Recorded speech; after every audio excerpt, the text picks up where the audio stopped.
है। हाँ। लेकिन देखा खुशी कैसे मनाई जाते। कैसे? अरे चैत मास तेथे नवमी हरे नाओ बाती बाजई हरे नाओ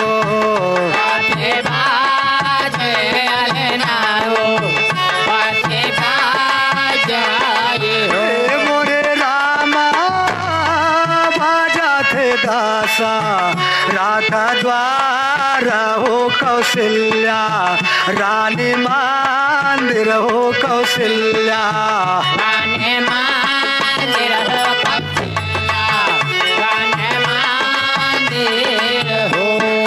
हे मोरे रामा बाजा थे दासा राधा द्वार हो कौशल्या रानी मंदिर हो कौशल्या रानी मंदिर हो कौशल्या रानी मंदिर हो।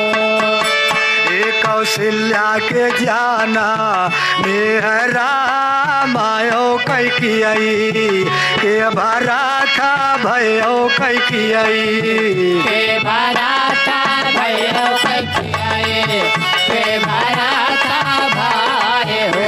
मोरे रामा सोमिका के भाई तू लयो लखाना यो सत्रो हन यो लखाना औ सत्रो हन यो लखाना औ सत्रो हन हे मोरे रामा सोमिका के भाई तू लयो लखाना यो सत्रो हन यो लखाना औ सत्रो हन यो लखाना औ सत्रो हन।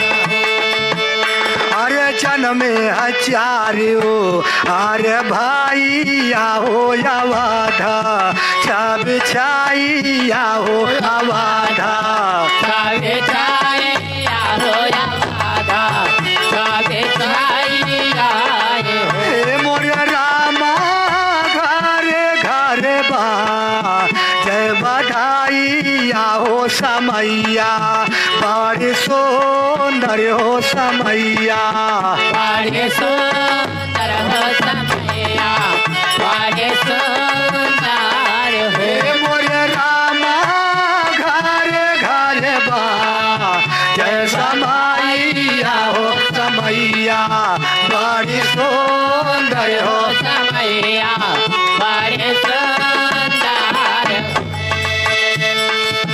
ए भैया अयोध्यापुरी में जब खुशी मनाई जात बा हाँ हाँ। तो राजा दशरथ दान लुटावत है। धान लुटावता है।